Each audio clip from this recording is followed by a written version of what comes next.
Hello दोस्तों, आप सभी को एसके क्लासेस में स्वागत है। तो हम लोग इस चैनल के माध्यम से संपूर्ण जीके जीएस की तैयारी करेंगे। और ये जीके जीएस जो है वो बिहार पुलिस, बिहार एसएससी और एसएससी जीडी और कोई भी स्टेट एग्ज़ाम हो या कोई भी वनडे एग्ज़ाम हो, सभी एग्ज़ाम के लिए महत्वपूर्ण रहने वाला है। तो इस चैनल के माध्यम से आप सभी को थ्योरी के साथ साथ ऑब्जेक्टिव कराया जाएगा। तो जो भी व्यक्ति इस चैनल को सब्सक्राइब नहीं किया है, प्लीज़ सब्सक्राइब करें और इस चैनल का लाभ उठाएं। तो आज हम पॉलिटिकल साइंस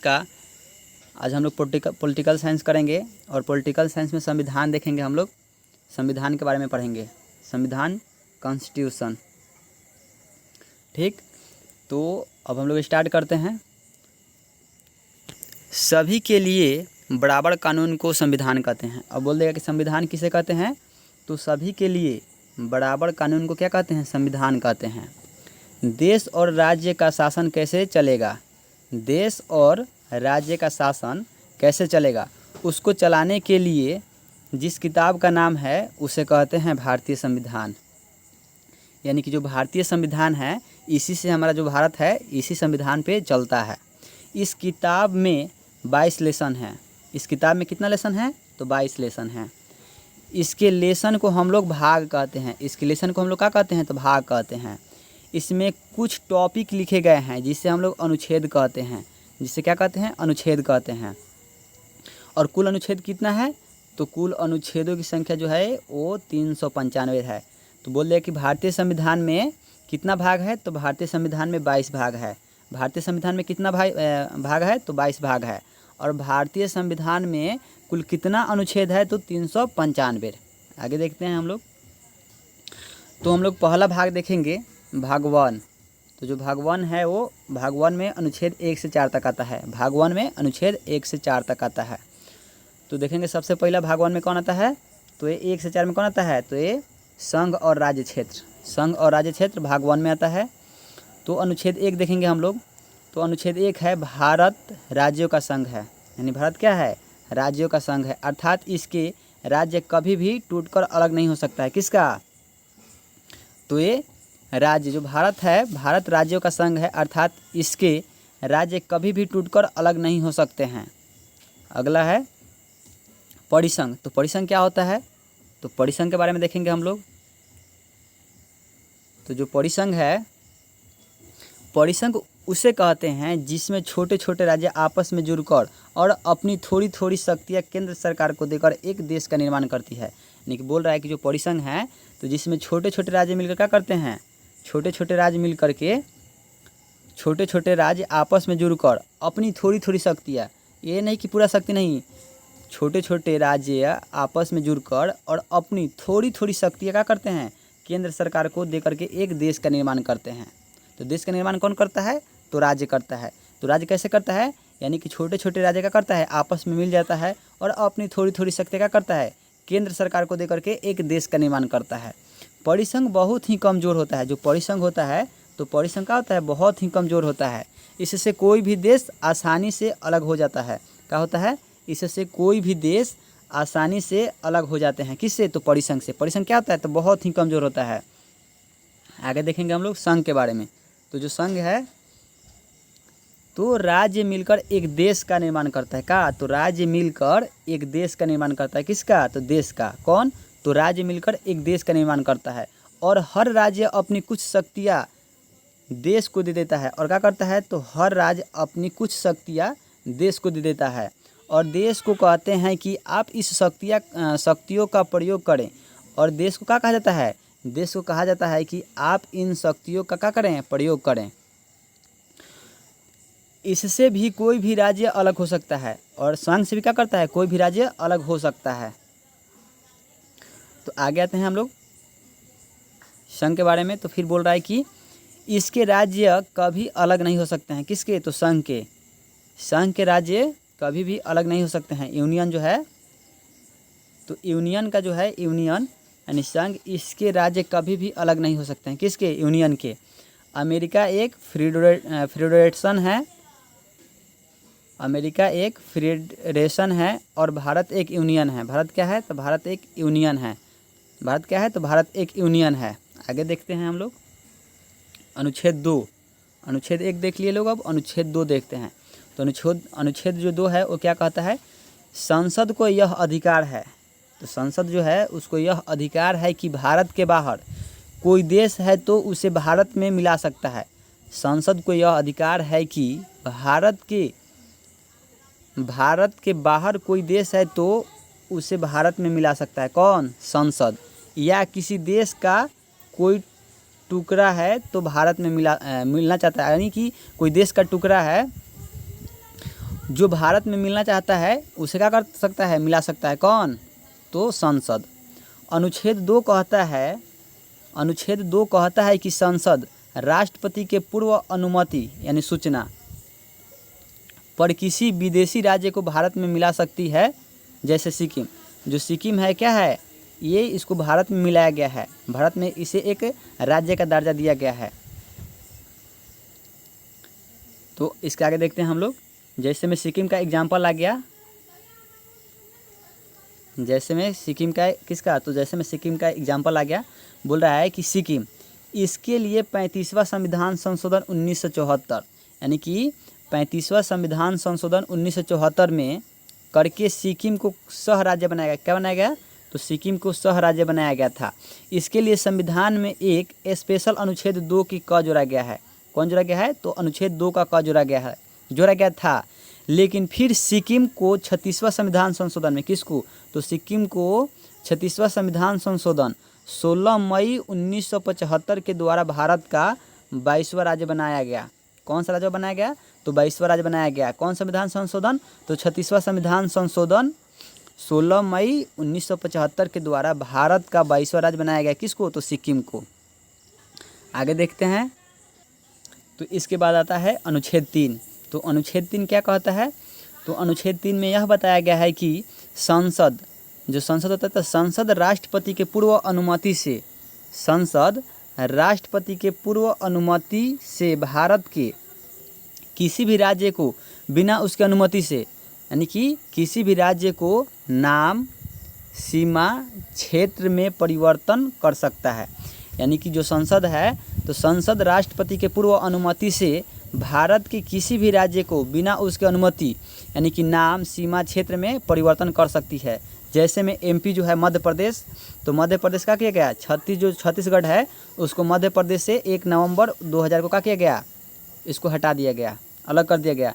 जो यूपी है तो उत्तराखंड, यूपी मतलब उत्तर प्रदेश, तो उत्तराखंड से क्या किया, उत्तर प्रदेश से उत्तराखंड को 9 नवंबर 2000 को क्या किया गया, इसको अलग कर दिया गया। अब बिहार आता है, तो बिहार में जो झारखंड है, तो झारखंड बिहार से झारखंड को अलग कर दिया गया। कब? तो 15 नवंबर 2000 ईस्वी को बिहार से झारखंड को अलग कर दिया गया। अब आते हैं अनुच्छेद 4 में। अनुच्छेद 4 यह बताता है, अनुच्छेद 4 में यह वर्णन किया गया है कि जब संसद अनुच्छेद 2 का प्रयोग करेगी, कौन? तो जब संसद अनुच्छेद 2 का प्रयोग करेगी यानी किसी विदेशी राज्य को मिलाएगी, या अनुच्छेद 3 का प्रयोग करेगी यानी किसी राज्य को तोड़ेगी, तो उसके लिए राष्ट्रपति से किसी विशेष अनुमति की जरूरत नहीं होती है। किसी राष्ट्रपति की विशेष अनुमति की जरूरत नहीं होती है, क्योंकि अनुच्छेद 368 के बाहर रखा गया है। जो अनुच्छेद 368 में रख दिया जाता है उसमें राष्ट्रपति का हस्ताक्षर जरूरी होता है, यानी कि अनुच्छेद 4 क्या कहता है? तो अनुच्छेद 4 यह कहता है कि जब संसद अनुच्छेद 2 का प्रयोग करेगी यानी किसी विदेशी राज्य को मिलाएगी, या अनुच्छेद 3 का प्रयोग करेगी यानी किसी राज्य को तोड़ेगी, तो उसके लिए राष्ट्रपति से किसी विशेष अनुमति की जरूरत नहीं है, क्योंकि इसे अनुच्छेद 68 में, तो अनुच्छेद 368 के बाहर रखा गया है, क्योंकि इसे अनुच्छेद 368 के बाहर रखा गया है। जिसको अनुच्छेद 368 में रख दिया जाता है उसमें राष्ट्रपति का हस्ताक्षर जरूरी है। अब आगे देखेंगे हम लोग अखंड भारत के बारे में अब देखेंगे, हम लोग जानेंगे अखंड भारत। इसमें बताया गया है कि हमारा भारत अखंडता था, हमारा भारत अखंड भारत था। जो हमारा भारत था वो कैसा था, तो अखंड था। सबसे पहले 1893 ईस्वी में डुरंड लाइन खींच दी गई। तो 1893 ईस्वी में क्या किया गया, तो डुरंड लाइन खींच दी गई और अफगानिस्तान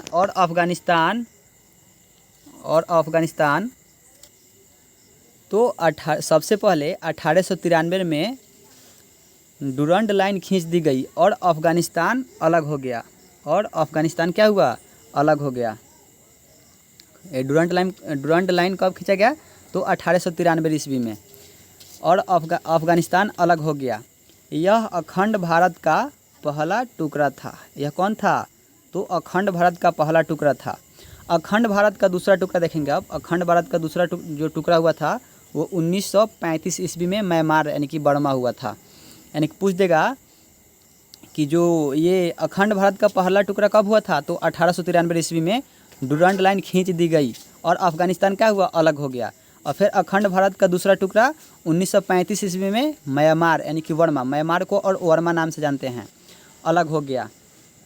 आगे देखते हैं अब अखंड भारत की तीसरा टुकड़ा जो है, अखंड भारत का तीसरा टुकड़ा जो कौन सा है, अखंड भारत का तीसरा टुकड़ा कौन है, तो पाकिस्तान है। ये कब हुआ, तो 1947 ईस्वी में अलग हो गया। पाकिस्तान का विभाजन मुस्लिम जनसंख्या पर हुआ था। ये पाकिस्तान का जो विभाजन हुआ था कैसे हुआ था, तो मुस्लिम जनसंख्या पर हुआ था। एक ओर पूर्वी पाकिस्तान और एक ओर पश्चिमी पाकिस्तान जो था, एक ओर पूर्वी पाकिस्तान और एक ओर पश्चिमी पाकिस्तान हो गया। बाद में पूर्वी पाकिस्तान बांग्लादेश बन गया। बाद में क्या हुआ, तो जो पूर्वी पाकिस्तान था वो बांग्लादेश बन गया। और रेड क्लिफ रेखा जो था वो रेड क्लिफ रेखा जो भारत पाकिस्तान को अलग करती है, यानी भारत और पाकिस्तान को अलग कौन करती है, तो भारत और पाकिस्तान को जो अलग करती है वो रेड क्लिफ है, रेड क्लिफ रेखा। तो ये रेड क्लिफ रेखा जो भारत पाकिस्तान को अलग करती है। भारत और बांग्लादेश के बीच बॉर्डर को जीरो लाइन से जानते हैं। कौन से जानते हैं, जीरो लाइन से जानते हैं। तो बाद में पूर्वी पाकिस्तान बांग्लादेश बन गया और रेड क्लिफ रेखा जो है वो रेड क्लिफ रेखा जो भारत पाकिस्तान को अलग करती है। भारत बांग्लादेश के बीच बॉर्डर को क्या कहते हैं, तो इसको बोलते हैं जीरो लाइन। किसके बीच, भारत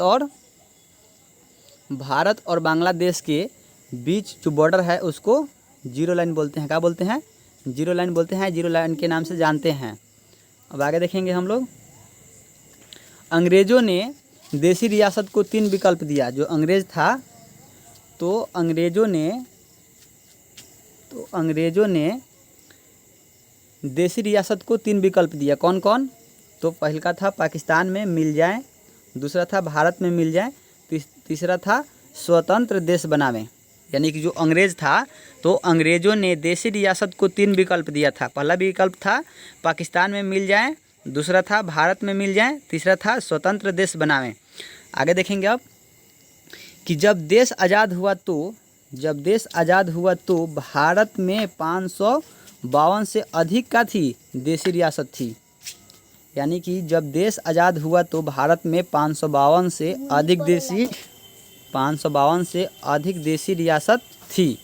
552 देसी रियासतों को मिलाकर 552 देसी रियासतों को मिलाकर के फेडरेशन बनाना संभव नहीं था। यानी कि ये 552 देसी रियासतों को मिलाकर के फेडरेशन बनाना संभव नहीं था। इसलिए सरदार पटेल को जिम्मेदारी दी गई। यानी कि जो सरदार पटेल थे उनको जिम्मेदारी दी गई थी कि इसे मिलाकर यूनियन बनाए। इसे मिलाकर क्या बनाए, तो यूनियन बनाए। इस काम में 3 लोग की महत्वपूर्ण भूमिका थी। 1 नंबर में सरदार पटेल थे, 2 नंबर में वीपी मेनन और 3 नंबर में माउंटबेटन थे। 3 नंबर में कौन थे, तो माउंटबेटन थे। इन लोगों ने सभी राज्य को भारत में मिला दिया या विलय कर दिया। किंतु 3 राज्य भारत में विलय के लिए तैयार नहीं थे। लेकिन जो 3 राज्य थे वो भारत में विलय के लिए तैयार नहीं थे। तो जानेंगे कौन कौन 3 राज्य था। तो पहला था ये हैदराबाद। पहला कौन था? तो हैदराबाद। हैदराबाद के निजाम हैदराबाद को पाकिस्तान में मिलाना चाहते थे। हैदराबाद के निजाम हैदराबाद को पाकिस्तान में मिलाना चाहते थे, किंतु सरदार पटेल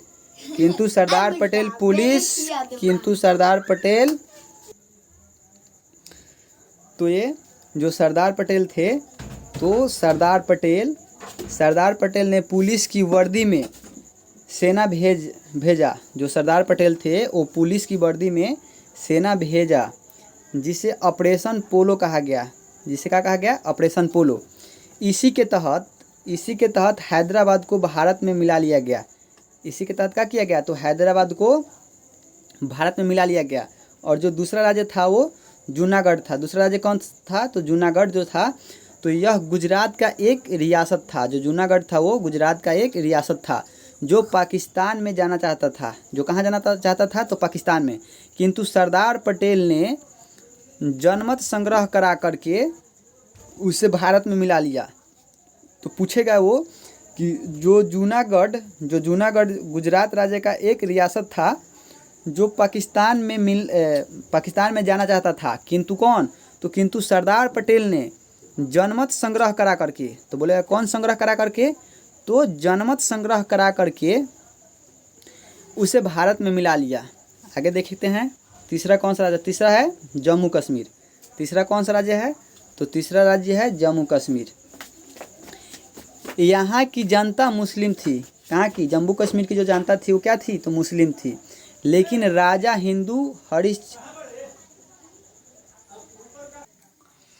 तो यहाँ का जो राजा था वो क्या था? हिंदू हरि सिंह थे। जम्मू कश्मीर के राजा कौन थे? तो ये हिंदू हरि सिंह थे। और जम्मू कश्मीर की जो जनता थी वो एक मुस्लिम थी। जम्मू कश्मीर की जनता कैसी थी? तो मुस्लिम थी। लेकिन वहाँ का जो राजा था वो हिंदू हरि सिंह थे। उन्होंने कहा कि हम ना भारत में रहेंगे और ना ही पाकिस्तान में रहेंगे। कौन कहा? तो वहाँ के राजा बोले। वहाँ का राजा क्या बोले? कि ना हम भारत में रहेंगे और ना ही हम पाकिस्तान में रहेंगे, हम स्वतंत्र देश बनाएंगे। वो क्या बोले? कि हम एक स्वतंत्र देश बनाएंगे। तब तक पाकिस्तान आतंकवादियों का घुसपैठ कर दिया गया। तब तक क्या कर दिया गया? आतंकवादियों का घुसपैठ कर दिया गया। जब हरि सिंह को लगा कि अब हम नहीं बचेंगे, तब हरि सिंह नेहरू के पास आए। तो हरि सिंह कहाँ गए? तो नेहरू के पास गए। नेहरू के पास आए और सरदार पटेल ने 26 अक्टूबर 1947 को विकल्प पत्र पर हस्ताक्षर कराकर भारत का अंग बना लिया। यानी कि जब हरि सिंह को लगा कि अब हम नहीं बचेंगे, तब हरि सिंह नेहरू के पास आए और सरदार पटेल ने 26 अक्टूबर 1947 को विलय पत्र पर हस्ताक्षर कराकर भारत का अंग बना लिया। किसको? तो जम्मू कश्मीर को। आगे देखेंगे हम लोग। इस सभी देशी रियासतों को मिलाकर एक भारत का निर्माण किया गया। यानी कि इन सभी देशी रियासतों को मिलाकर के एक स्वतंत्र यानी कि एक भारत का निर्माण किया गया।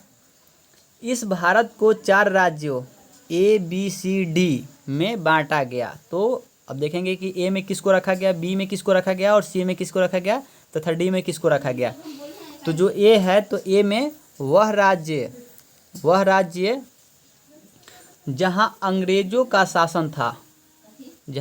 का शासन था उसको A में रखा गया। और B में वह राज्य जहां देशी रियासतों का शासन था, तो जो B था, तो A में जहाँ पे अंग्रेजों का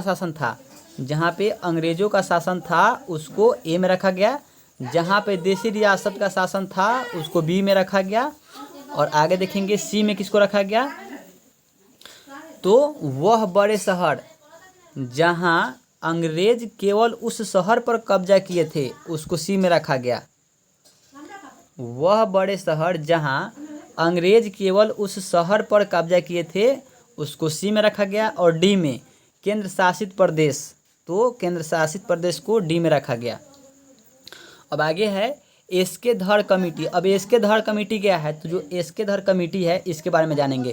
तो भाषाई आधार पर राज्यों के गठन के लिए सबसे पहले 1948 ईस्वी में एसके धर आयोग का गठन किया गया, किंतु इसमें भाषा के आधार पर राज्यों के गठन का विरोध किया।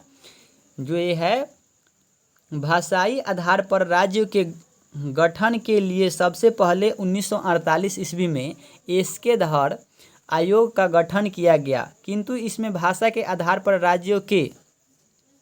राज्यों के गठन का विरोध किया।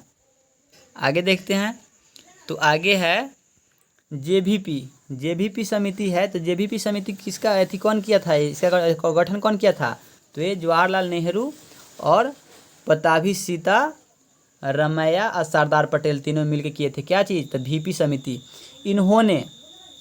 इन्होंने भी भाषाई आधार पर राज्यों के गठन का विरोध किया। इन्होंने भाषाई आधार पर राज्यों के गठन का विरोध किया। 1952 में तेलुगु भाषा के लिए 1952 ईस्वी में तेलुगु भाषा के लिए अलग राज्य के मांग करते हुए पट्टुश्री रामलू भूख हड़ताल पर बैठ गया। कौन, तो ये पट्टुश्री रामलू भूख हड़ताल पे बैठ गया और 65 दिन के, कितने दिनों के लिए, तो 65 दिन की भूख हड़ताल के बाद इनकी मृत्यु हो गई। 65 दिन के भूख हड़ताल के बाद इनकी मृत्यु हो गई। फलस्वरूप जनता का विरोध बढ़ गया। तो क्या हुआ, उनका जब मृत्यु हो गया तो जो जनता था उनका विरोध बढ़ गया। फलस्वरूप नेहरू जी ने 1 अक्टूबर 1953 ईस्वी में मजबूर होकर तेलुगु भाषा के लिए अलग राज्य आंध्र प्रदेश को अलग कर दिया। अनंतः यह भाषा के आधार पर गठित होने वाला पहला राज्य बना।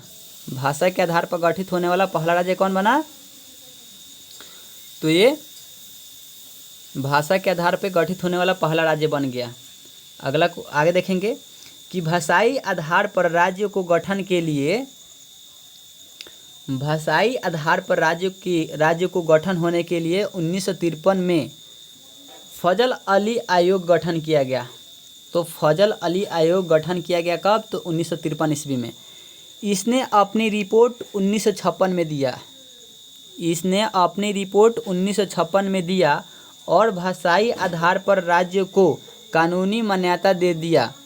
इस आयोग के फलस्वरूप 7वां संविधान संशोधन 1956 में पारित हुआ। इसके बाद ABCD को रद्द करके भाषाई आधार पर 14 राज्य तथा 6 केंद्र शासित प्रदेश बनाया गया।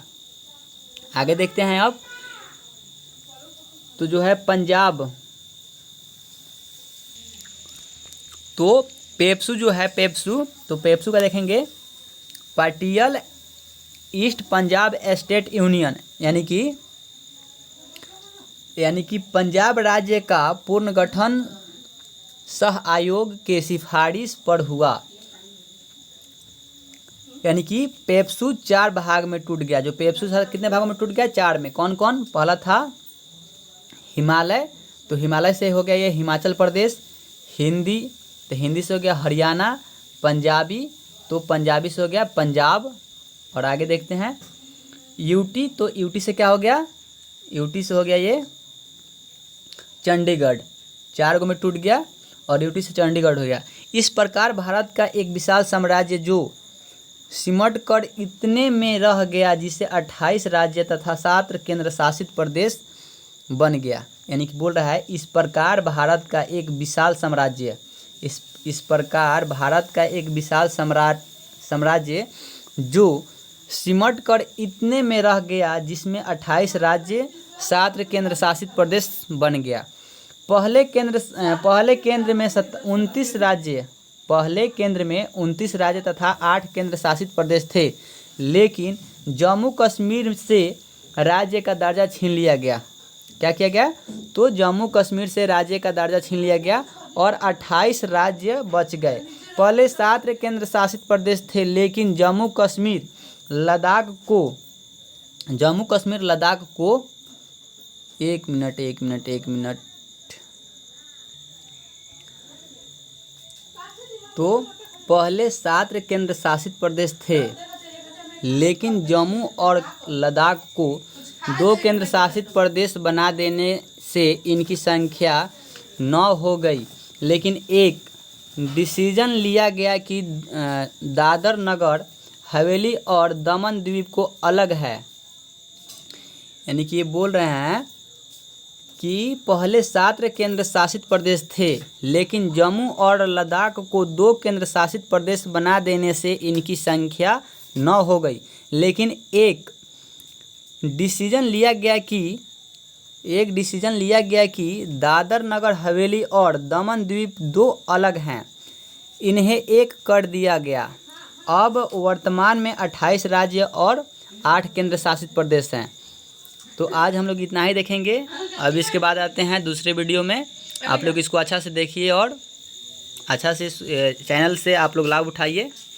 ठीक है, थैंक यू वेरी मच।